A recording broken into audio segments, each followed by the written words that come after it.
Hi friends, नमस्कार है दोस्तों आप सभी का। चलिए शुरू करते हैं आज का टॉपिक और हम लोग बात करने वाले हैं political science semester 1 MDC paper SKMU Dumka के लिए। ठीक है, तो चलिए शुरू कर लेते हैं। 12 क्वेश्चन मैं दे रहा हूँ, इम्पोर्टेंट है सभी, 5 मार्क्स और 15 मार्क्स के। ठीक है, और टाइम वेस्ट नहीं करूँगा क्योंकि मेरा भी एग्जाम है। तो चलिए देखते हैं। पहला क्वेश्चन है हमारा, राजनीतिक विज्ञान क्या है, इसकी प्रकृति और क्षेत्र का वर्णन करें। आप लोगों में से बहुत से लोग, जब मैं कल जूलॉजी का क्वेश्चन दिया, ठीक है, तो आप में से बहुत से लोग बोले कि यार इंग्लिश नहीं आता, हिंदी में दीजिए, तो मैंने फिर से हिंदी में ट्रांसलेट किया, इसलिए हिंदी में ही अब लगाया करूँगा। ठीक है, राजनीतिक विज्ञान क्या है, इसकी प्रकृति और क्षेत्र का वर्णन करें। इंग्लिश में है कि what is political science, describe it's nature and scope. आगे देखते हैं नेक्स्ट क्वेश्चन। तो हमारा क्वेश्चन है नेक्स्ट कि राजनीतिक विज्ञान के अध्ययन की विभिन्न दृष्टिकोण की चर्चा करें, जिसमें मुख्यतः दार्शनिक दृष्टिकोण के बारे में पूछा जा सकता है, ऐतिहासिक दृष्टिकोण, ठीक है, कानूनी दृष्टिकोण या फिर व्यवहारिक दृष्टिकोण। इन चार में से कोई एक के बारे में पूछा जाएगा। ठीक है, जैसे पूछ देगा कि राजनीतिक विज्ञान के दार्शनिक दृष्टिकोण की चर्चा करें, ठीक है, और उसकी मुख्य विशेषताओं को लिखें, या फिर राजनीतिक विज्ञान के व्यवहारिक दृष्टिकोण की व्याख्या करें, या राजनीतिक विज्ञान के कानूनी दृष्टिकोण। ठीक है, कोई भी एक दृष्टिकोण के बारे में पूछा जाएगा, तो आप सभी पे थोड़ा थोड़ा करके पढ़ लीजिएगा। आगे देखते हैं नेक्स्ट क्वेश्चन है हमारा, राजनीतिक विज्ञान का विभिन्न विषयों के साथ संबंध स्पष्ट करें। ठीक है, इतिहास के साथ क्या संबंध है राजनीतिक विज्ञान का, अर्थशास्त्र के साथ, भूगोल के साथ, दर्शन शास्त्र, समाज शास्त्र, इन सभी के साथ क्या क्या संबंध है राजनीतिक विज्ञान का, ये चीज़ बताना है। ठीक है, ठीक है, जैसे क्वेश्चन आ सकता है कि राजनीतिक विज्ञान का इतिहास के साथ संबंध बताइए, ठीक है, या फिर राजनीतिक विज्ञान का अर्थशास्त्र के साथ संबंध बताइए, या फिर राजनीतिक विज्ञान का समाजशास्त्र के साथ संबंध बताइए। ठीक है, ज़्यादातर इन्हीं तीनों में से कोई एक पूछा जाएगा, राजनीतिक विज्ञान, अर्थशास्त्र, वैसे 5 को ही है, पाँचों पढ़ लीजिएगा, भूगोल और दर्शन शास्त्र। ठीक है, इंग्लिश में है कि explain the relationship of political science with various subject, history, economics, geography, philosophy and sociology. Question number 4 हमारा यहाँ पे आता है कि राज्य की उत्पत्ति के विभिन्न दृष्टिकोणों की चर्चा करें। इसमें दैवीय सिद्धांत, विकासवादी सिद्धांत, सामाजिक अनुबंध का सिद्धांत तथा बल का सिद्धांत, इन सब के बारे में पूछा जाएगा। ठीक है, देखिए अब यहाँ पे पूछा जा सकता है कि राज्य की उत्पत्ति के दैवीय सिद्धांत के बारे में बताइए। ठीक है, यानी कि राज्य जो है दैवी शक्ति ने बनाया है।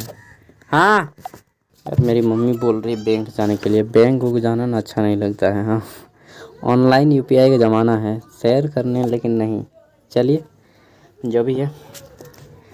क्वेश्चन है हमारा, राजनीतिक विज्ञान का विभिन्न विषयों के साथ संबंध हो गया। हाँ, जैसे अब पूछ सकता है कि राजनीतिक विज्ञान, राज्य की उत्पत्ति का विकासवादी सिद्धांत के बारे में बताइए। ये बहुत बार पूछा जाता है विकासवादी सिद्धांत।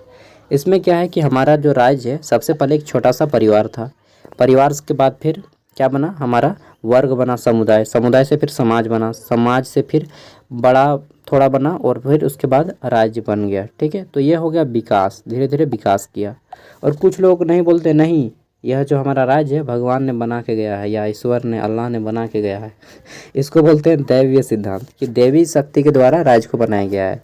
ठीक है, उसी तरह से एक सामाजिक अनुबंध का सिद्धांत है, और एक है बल का सिद्धांत। इन चारों सिद्धांतों को पढ़ लेना है। ठीक है, आगे देखते हैं नेक्स्ट क्वेश्चन है, राष्ट्र को परिभाषित करें, राष्ट्र तथा राज्य में अंतर स्पष्ट करें। यानी कि राष्ट्र जिसमें कई सारे राज्य शामिल हैं, हमारा राष्ट्र कौन सा है, भारत। ठीक है, एक राष्ट्र क्या होता है, और राष्ट्र और राज्य में क्या अंतर होता है, ये चीज़ पूछा गया है। Define national and explain the difference between national and state.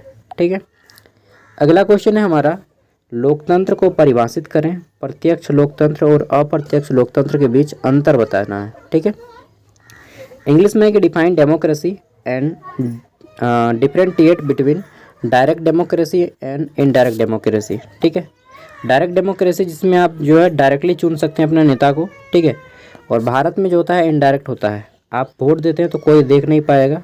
ठीक है, आप लोग में से बहुत से लोग अभी तक वोट नहीं दिए होंगे तो पता नहीं होगा। जो ईवीएम मशीन होता है, इलेक्ट्रॉनिक वोटिंग मशीन, ठीक है, उसमें आपको कोई नहीं देख पाएगा। तो ये हमारा इनडायरेक्ट हो गया, अप्रत्यक्ष हो गया। जैसे ब्रिटेन जैसे देशों में डायरेक्टली आपको खड़ा करने बोलेगा हाथ, और डायरेक्टली आप किस पार्टी की ओर है हाथ उठाइएगा, हैंड रेस। ठीक है, उसमें आपको डायरेक्टली पता चल जाएगा। नेक्स्ट क्वेश्चन देख लेते हैं। तो हमारा क्वेश्चन है अगला, स्वतंत्रता तथा स्वतंत्रता तथा समानता होगा यहाँ पे। ठीक है, इक्वलिटी जिसको समानता बोलते हैं। स्वतंत्रता तथा समानता को परिभाषित करें तथा इसके मध्य महत्व है ना, स्वतंत्रता तथा समानता को परिभाषित करें और इसके महत्व को लिखें। इनमें क्या अंतर होता है ये भी बताना है, ठीक है। स्वतंत्रता जिसमें आप फ्रीडम होते हैं, समानता जिसमें आपका समानता मिलता है समाज में, जैसे कोई ऊंच नीच, छुआछात, भेदभाव, ये सभी आपका क्या है, समानता के प्रकार है, ठीक है।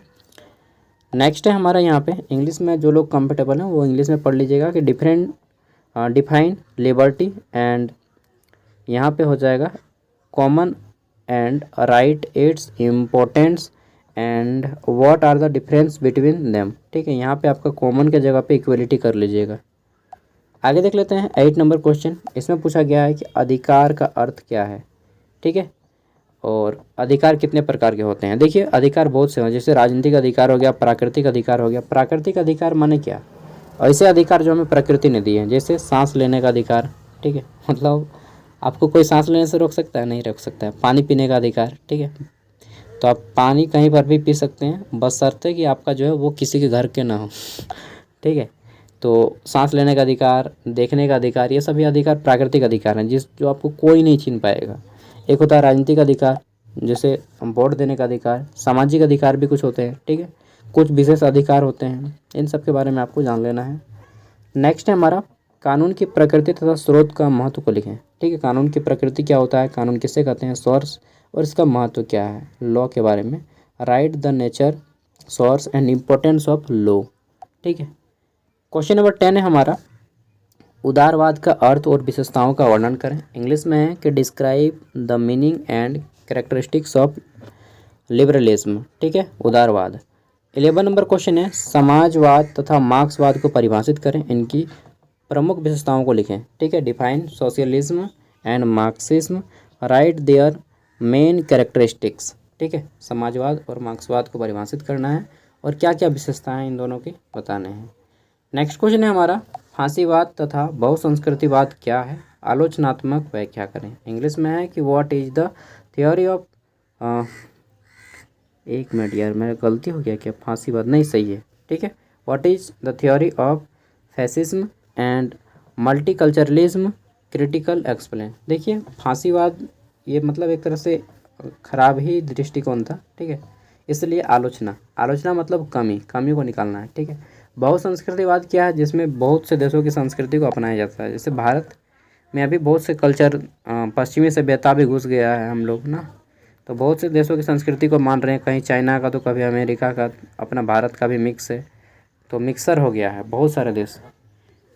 चलिए मिलते हैं नेक्स्ट वीडियो में। PDF मैं वीडियो को डिस्क्रिप्शन में दे रहा हूँ, इन सभी क्वेश्चन का आंसर आप लोग फाइंड आउट करके गूगल से लिख लीजिएगा, घर से बना के जाइएगा, ठीक है। बाकी कल से जितना भी क्वेश्चन आएगा आपका AEC पेपर, सेक, बैक, इन सब का आएगा, ठीक है। मिलते हैं नेक्स्ट वीडियो में, take care, bye, all the best आप सभी को।